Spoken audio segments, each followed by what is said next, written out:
Good morning, afternoon, or evening, depending on what time you're watching this. I'm Brad Sweezy, president of Just Small Biz Marketing. Today I'm going to talk to you about 9 marketing secrets for small businesses. This has been a very popular seminar around the country, and I thought we'd put it on video so you could watch it whenever you feel like it.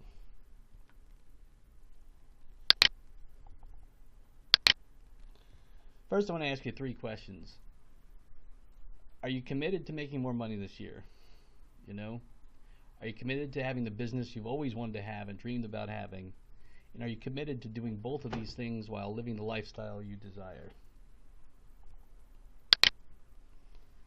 This is a sobering chart, and I always look at this at least once a week because it's a reminder that businesses go out of business all the time.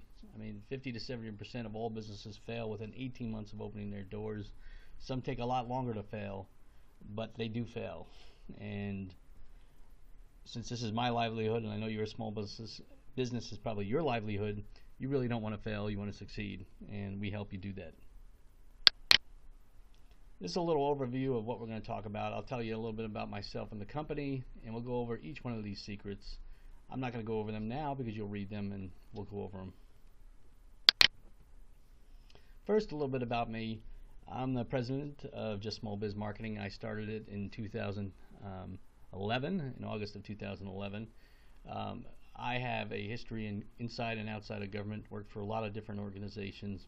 Here's a little bit of information and some stuff that's been said about me and the results we were able to give. I went to the Air Force Academy, which is like the West Point of the Air Force. I only mention that because sometimes people go, well, where did you go to college? Well, I went to the Air Force Academy. It's actually a college, a very good college in this country. And then I went to Georgetown University Law Center. So I think, have the educational experience to do the analysis necessary to help you grow your business. And I've been a columnist for Florida Today on small business, and you can see me online in a variety of forums, including Yahoo's Small Business Advisor. You can also see me. I've done a lot of media around the country and the world, and these are just some of the organizations that I've appeared in. These are some of the bigger organizations I've worked with over the years, including the Air Force, a couple of chambers of commerce here, or at least a chamber of commerce here, Food and Drug Administration, and big events like the Fort Lauderdale Air Show, etc. But more important to you are the small business arena. Now, this is not completely updated because you can spend all day updating your slides, and this is a reasonably current view. There's probably about 4 or 5 as of this recording that aren't on here, but I wanted to put them out there for you.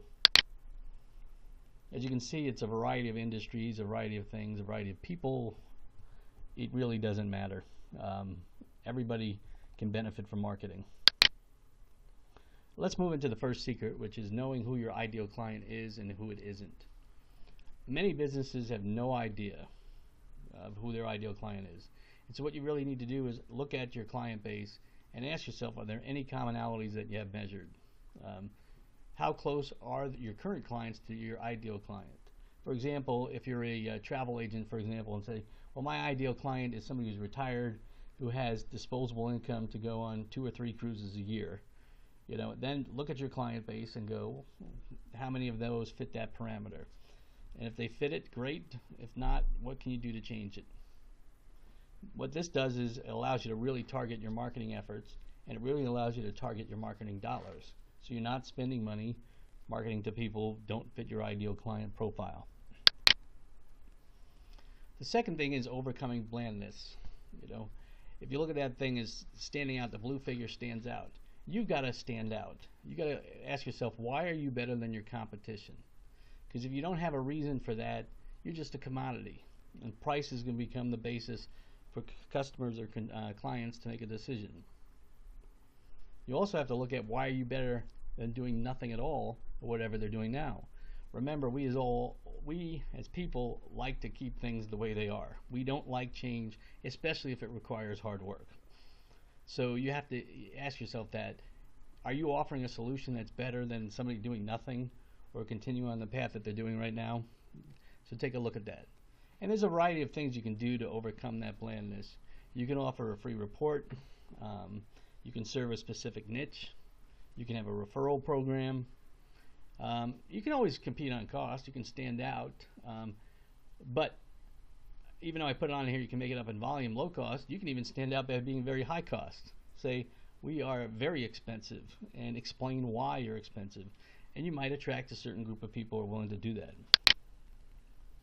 The third secret is offering continuing and new value. Getting new customers is expensive. Anybody who's been in business for a while knows a new customer costs a lot of money, or a client costs a lot of money. Now let me ask you this question. Which would you prefer? A 566% rate of return, or return on investment, or a negative 33% return on investment? The reason why I put those figures there, these are actual client results when we did a direct mail to an existing to the existing customers versus new prospects, etc.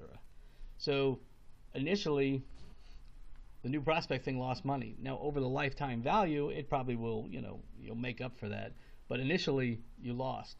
Personally, I would rather have a 566% rate of return, which is why you really have to continue to engage with your customers and offer new value. The chart here basically shows how much it costs per lead if you use something like Living Social or Groupon to get leads. And we can look at that data and kind of see how much people are spending to do it. The reason why you can look at Groupon or Living Social as a lead cost analysis thing is you can see how much they're willing to discount it. And if you're willing to discount it by that much, that kind of tells me how much you're willing to pay to get a new piece of business. The fourth secret is having a system for continuing contact with clients and future clients. As I put on the bottom, this one is so easy to do. And if you don't do it, you're literally throwing money away. And I cannot tell you how many people don't do this regularly. And it's crazy, basically. Because if you don't do it, people are going to go, who are you again? They're going to forget about you. Don't make the mistake of thinking that clients are always thinking about your business, because they're not. And you should send it to people once they express interest or are current clients. And when you do it, you got to do it regularly. Emails are a great way to do it. You also have to look at it takes 6 to 9 contacts to make a buying decision. But you also have to remember that a third of the time people aren't even paying attention. In fact, during this talk right now, you've probably zoned out once or twice. So you have to realize that if you're going to do 6 to 9 contacts, you might have to contact people 18 to 27 times for them to make a buying decision. An example I use this is a client of mine does auto body repair. Met him once, never heard from him for 8 months. He finally called me and we did business. So that's how long it took. But it was regular contact by us that enabled that to happen. The fifth secret is getting the right people to notice your business. Excuse me. Most businesses don't think about who they want to target. They advertise in the wrong places. And they often don't think about the unintended effects of the offer. I use this picture of a guy who obviously likes Budweiser, and perhaps you were at a place and you were offering wine to get people to sample your wine, etc. Well, this guy, he's a beer drinker. He's probably not going to be your ideal client for fine wine. But so often, businesses advertise in places where their unintended market will look at it, and then the next thing you know, they're giving away everything, but they're not getting the right amount of customers. You have to remember, everything needs to be done to attract the clientele. You can't be all things to all people, especially as a small business. And if you tell me everyone is your client, no one is. And I see that time and time again. Everyone's a client for my service. No, they're not. They may be a client in the future. They may need your particular product or service, but they may not need what you're pricing it at or what you're offering. You've got to find the people who like what you have and are willing to pay for it. The sixth secret is wowing them. Getting a new client is the start of your work. It is not the end. And so often, we do surveys all the time, by the way, and what's the number one thing small business owners want? They want new clients. Okay? New clients are good, obviously, but existing clients are better. And the more you can wow your clients and customers, the more likely they're going to keep on coming back to you and use you. So that's why you need to have a system that continuously delivers service above and beyond what they expect for your industry. I'll give you an example. My daughter's car wasn't working, had it towed to a car repair shop. The car repair shop said there's nothing wrong with it. It just was overheated. That's it. It happened once and never happened again. They didn't charge us for anything. Now that was a wow experience to me because I never had brought my car into an auto repair place and came out paying nothing. So that's the kind of stuff you have to think about. And if your industry has low service standards, that's even better because people won't expect a lot, and then you can do above and beyond what they offer. The seventh secret is counting beans. And I know, unless you're an accountant or something related to that, you really don't like counting numbers and doing all the stuff that you need to do, but you have to. You got to know the cost and value of everything you do with marketing. It's crucial to do this, and it's often hated by most small business owners. But unless you can measure it, I would be very reluctant to actually do it. Okay? So you got to count beans. You got to look at how much is a customer worth, and you have to look at the lifetime value. Now that depends on your service or product, but let's say, you say 3 years or something like that. So if you can get one new pizza customer, for example, who goes out to eat once a week with his family, spends $25 a week, that's $1,200 a year, assuming 50% profit on your food, etc. That's $600 per year. That's $1,800 over 3 years. So that helps you determine how much are you willing to spend to get that new customer. Okay, it puts it into perspective and will help you do the marketing you need to do that you're reluctant to do because you're afraid of the upfront cost. And obviously, the more you know your numbers, the more you'll know, hey, if I put a marketing piece out to 1,000 people and I get 10 customers or something, and they're going to spend $600 a year, that's $6,000 a year profit, that's $18,000 over 3-year profit from that mailing, you'll do it. And you also have to look at the cost per thousand in advertising. For example, $50 for 2,500 views is a lot more expensive per view than $700 for 75,000 views. And that's the kind of stuff you have to do.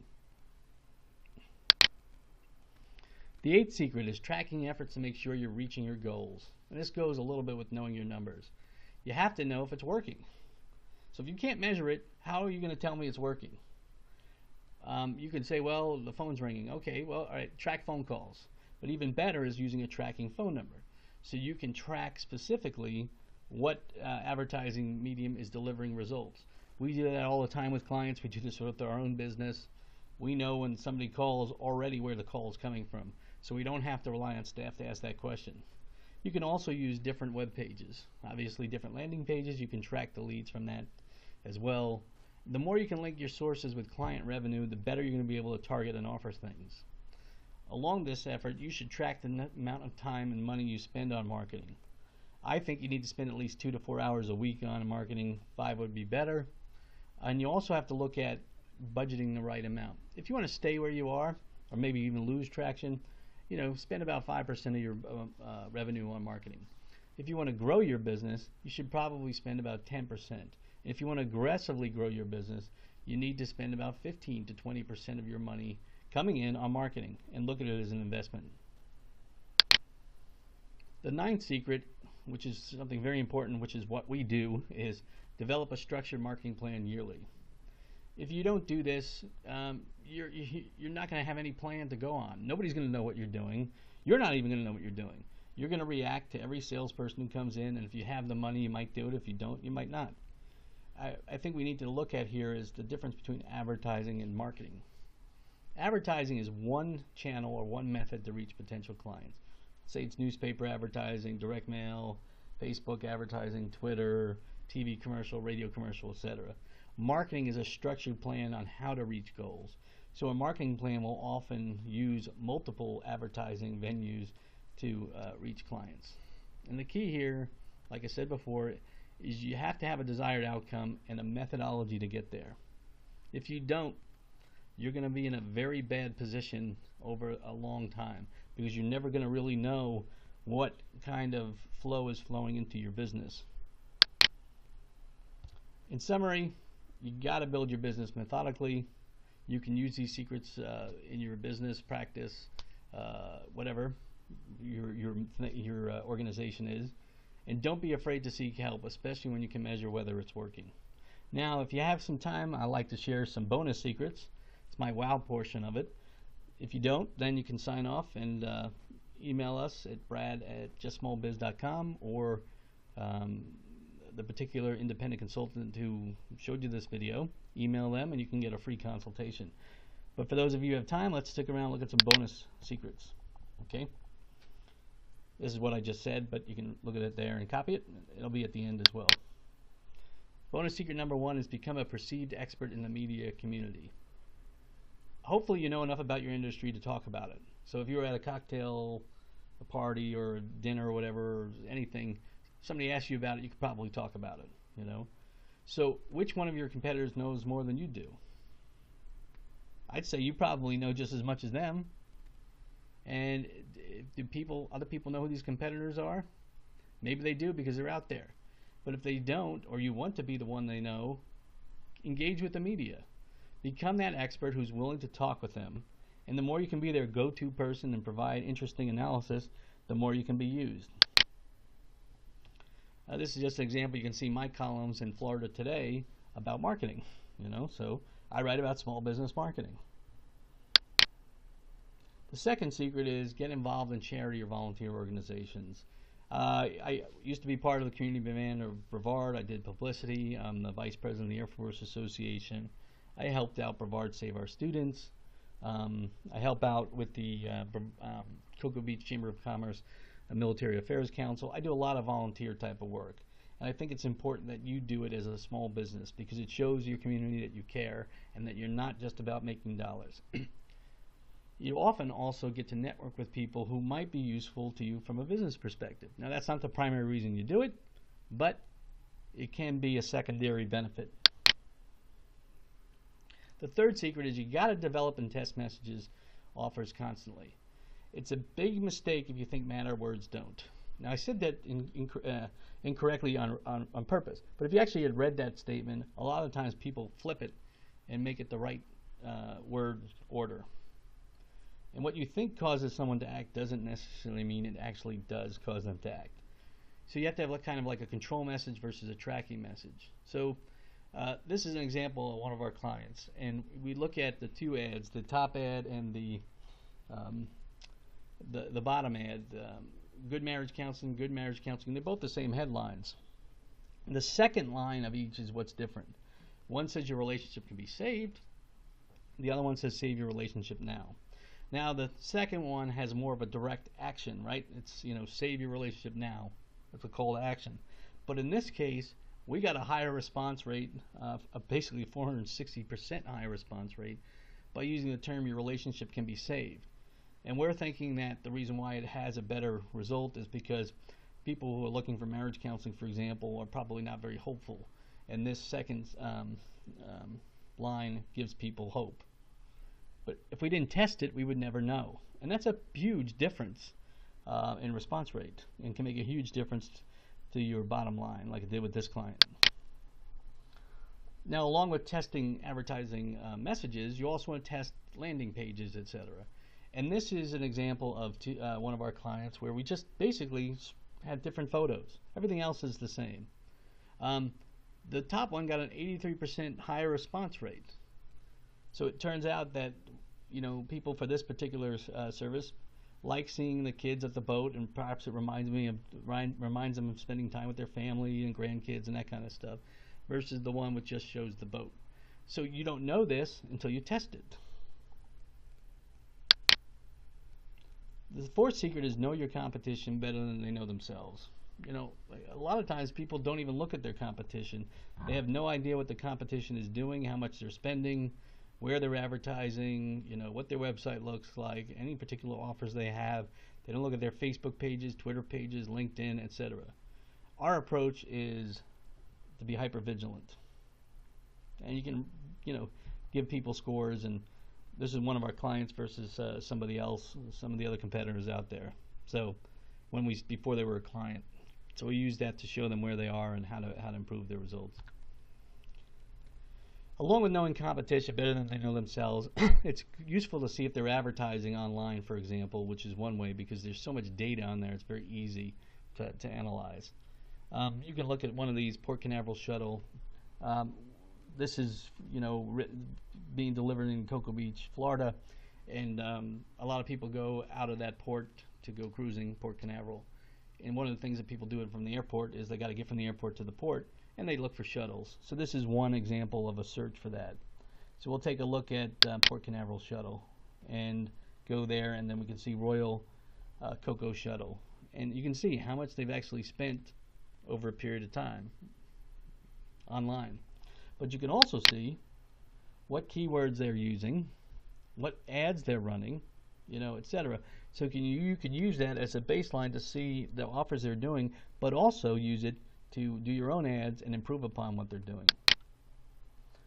This is the real summary. Like I said before, you want to build your business methodically. You want to use the secrets we have to grow your business, your practice, your nonprofit, your organization. You don't have to be afraid to seek help, especially when you can measure whether it's working, because then hey, I'm spending the money, it's working or not working. Thank you and have a nice day.